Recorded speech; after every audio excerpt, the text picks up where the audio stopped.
Okay, sorry for getting these notes up so late. It is now Tuesday afternoon.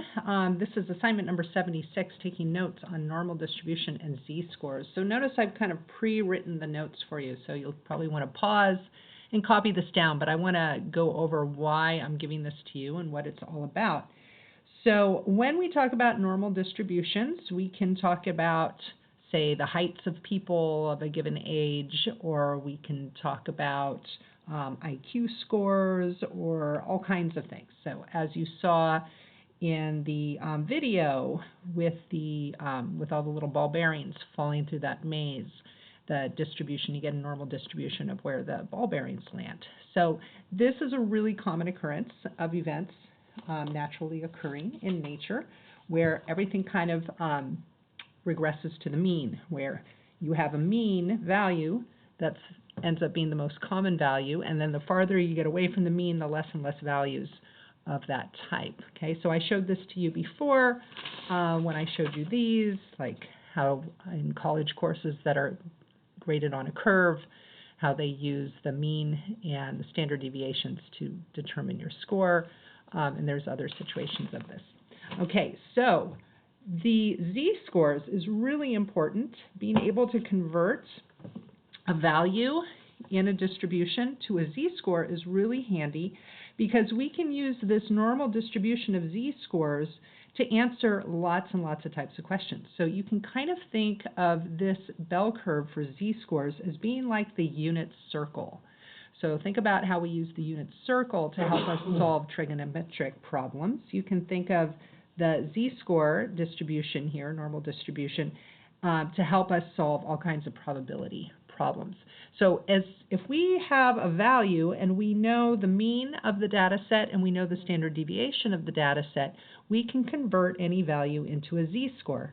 And then you can use the Z-score to figure out the probability of an event happening. All right, so this is really important, knowing how to build your normal distribution bell-shaped curve here. Okay, so what you see on my x-axis here is right in the middle is we have our mean. This is the mean of the data set. And then as we go one standard deviation to the right of it, keep adding standard deviations, the Z-score goes up. So on the mean, the Z-score is 0 because you're 0 standard deviations from the mean. And then we go to the right, we're 1 standard deviation above the mean, so the Z-score has a score of 1. And then here, we're 2 standard deviations above the mean, so the Z-score is 2, etc. Okay? And this can go up to infinity, but it becomes rarer and rarer that you're going to have a value that is greater than z equals 3. It becomes incredibly rare. See that 0.1% of the population will have a Z-score greater than 3. And it gets, minuscule as you go on. So it's really like a limit. The number of values is approaching 0 as you go farther to the right. Same thing as you go to the left.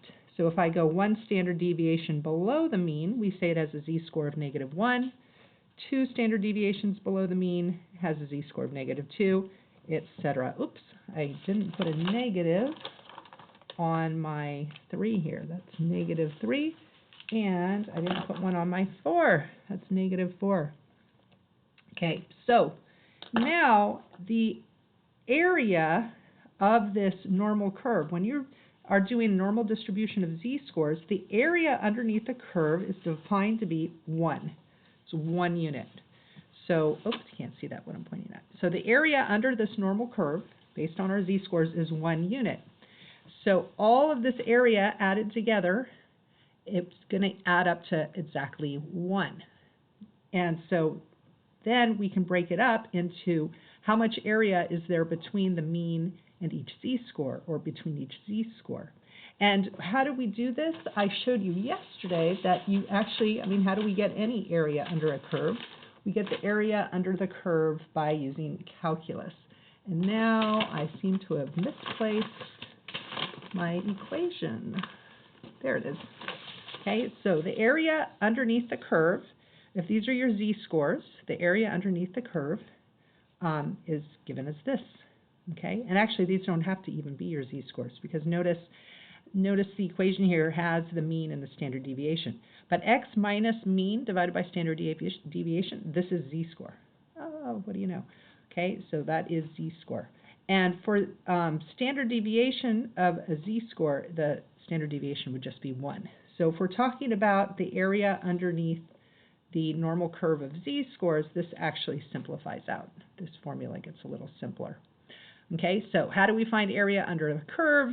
We could integrate this, but that would be really hard to do by hand. So that's why we use our calculator. Our calculator will do the integration for us.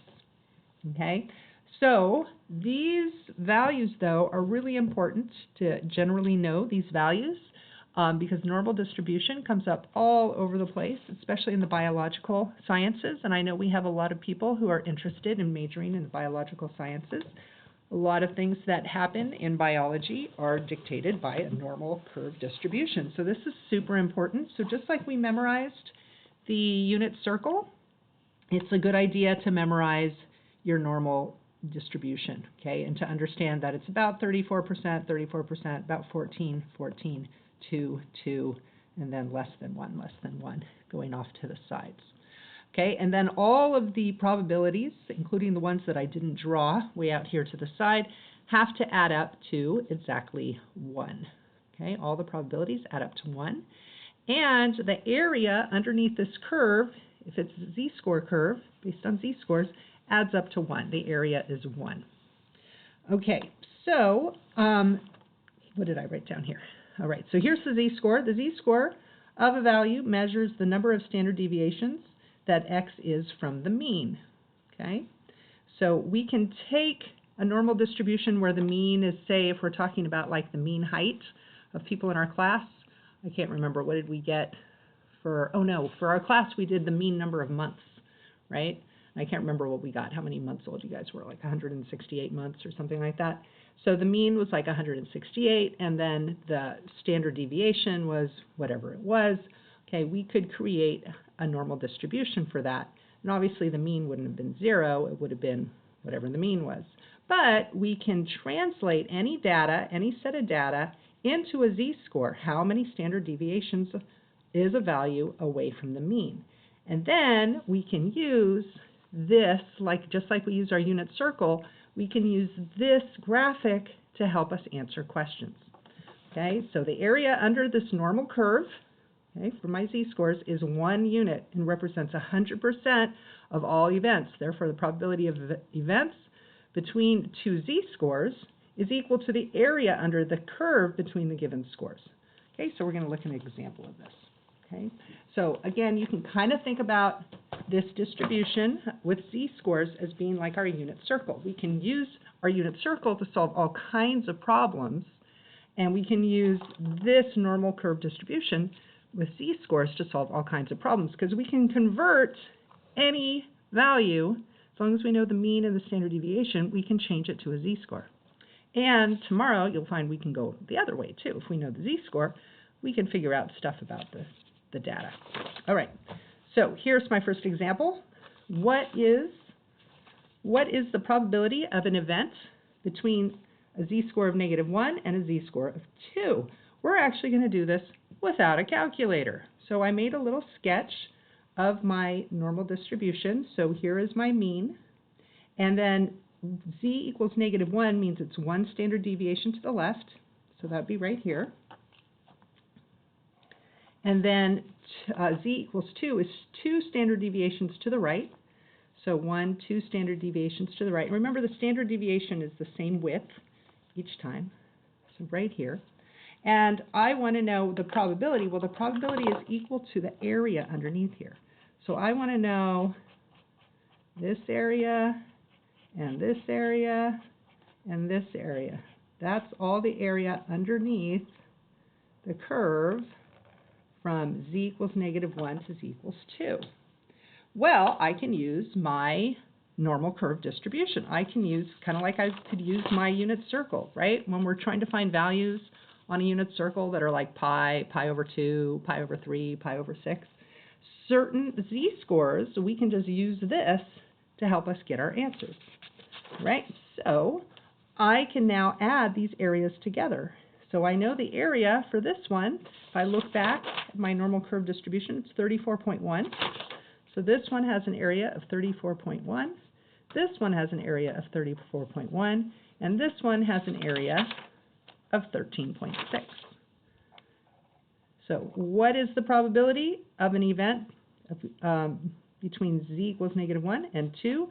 The probability that z is greater than -1 and less than 2 is equal to these three areas added together. So 34.1 plus 34.1 plus 13.6. And by the way, these are percentages. I could have written them as decimals as well, but these were written as percentages. 30, and you're allowed to add percentages. So I'm adding those together. 34.1 plus 34.1 plus 13.6 gives me 81.8% probability. Okay, so there's an 81.8% probability that a value will be between z equals -1 and z equals 2. Okay, so we can use it a lot like the unit circle. But just like the unit circle, this graphic is limited to whole number z-scores. And you know how the unit circle was limited to angles that were somewhat limited. So we could do, if we're talking about degrees on the unit circle, we could talk about 90 degrees, 180, 45, 30 degrees, and 60 degree intervals, increments. Same thing, if we're just going straight from this graphic, we can only do it in terms of whole number z-scores. Okay? Just like the unit circle has limits, this has limits. So that's where we need our calculator. So our calculator, we can use our calculator to find the probability of an event happening with z-scores that are not whole numbers. So what is the probability of the event with a z-score, of an event with a z-score between z equals -1.2 and z equals 2.3. Okay, first of all, let's sketch it so we get kind of an idea of how much it should be. So I just draw my normal curve distribution, and then here is my z equals 0. Okay, z equals 0 is right here, right in the middle. So -1.2, so 1.2, maybe that's about here. I'm just eyeballing it. So z equals -1.2. This was z equals 0. And 2.3, that would be maybe like over here. Okay, so this is z equals 2.3. So I'm talking about the area from here all the way over to here. So I want to find this area. So that's pretty big. That actually looks bigger than the area that I had up here. Because notice this was going from -1 to 2, and this is -1.2 to 2.3. So this looks slightly bigger than that. So I'm guessing it's going to be probably around the same, but it's probably not exactly the same. And I can't just go back and look at that normal curve distribution and just read the numbers off, because these aren't at whole number increments. So that's where our calculator comes in handy. So what is in order to use our calculator, okay, let's remind ourselves how to do this. We're going to go second vars, and we're going to use normal curve distribution function. Okay, that's the second one. And we need the lower limit and the upper limit. My lower limit is -1.2, so -1.2. My upper limit was 2.3. And then it says, well, what's the mean? What's the mean? Oh, the mean is the z-score there at the mean, which is 0. So the mean, so when we enter this into our calculator, so if we write down our calculator instructions, our calculator, the lower limit is going to be -1.2. The upper is going to be that 2.3. And then the mean, well, what's the mean z-score on our curve? The mean z-score is 0. And what's the standard deviation? Well, the standard deviation, how far is it to that first line? It's 1. Standard deviation is 1. So nice and simple, we just put that into our calculator, 0 and 1. So anytime you are using a z-score to determine probability, it doesn't matter what the mean or the standard deviation is of the original data set. If you know the z-score, you can just plug in 0 and 1 for the mean and the standard deviation using the z-scores for your lower and upper boundaries. So that's where z-scores is really handy. Okay, and we can get our answer, and it says 0.874. And see, I was thinking, oh, it looks like it's going to be a little bit bigger than that, and sure enough, it's 0.874. So the probability of negative 1.2 is less than Z is less than 2.3 is equal to 0.874 or 87.4%. Okay, so today in your math-based assignment, there's a new math-based assignment. In today's math-based assignment, you're actually going to be asked kind of more general questions about, do you understand what a Z-score is? Do you understand what standard deviation is? And it's not as tricky as the problems we've had on the last couple of days. So do ask for hints, though, and if they have any videos or any textbook information for you to read, go ahead and read it. Okay, try and figure out as much as you can. And tomorrow what we're going to do is we're going to go backwards. I'm going to tell you what's the probability of something happening, and you're going to figure out what's its value by figuring out the Z-score and then translating that backwards to figuring out what the missing value was. Okay, so we're going to be doing this whole process backwards as well. But I wanted to let you know, why do we have Z-scores and why are they useful? And the reason why is because we can take any set of data with values of X and change that data into Z-scores so that we can then just use this one standard normal distribution. This is the standard normal distribution. Back before we had graphing calculators, the Z-scores, like say on this problem I just gave you right here, negative 1.2, that Z-score, the probability that corresponds to that Z-score, was actually available in a table. There would be pages and pages and pages of tables full of Z-score and probability values in the back of your textbook, and you'd have to actually look them up. Crazy stuff. In fact, my son, who is taking a statistics class, his senior year in high school, they're not using the graphing calculator. It's insane. They actually look all this stuff up in tables, which I don't get. It's like, it's all in here, okay? Because it's just a calculus question. So like I showed you before, we have this. We can find the area underneath the normal distribution curve by doing calculus. So if the calculator can do calculus, then the calculator can find the area underneath this curve. And so why do it by hand or use a table? Crazy stuff. All right, so that's it for the notes. Go ahead and give the math space a try. Hopefully it is a little more conceptual and less just like cranking stuff out on your calculator now. All right, I will be having office hours starting at 3 o'clock today, and there is a sign-up sheet.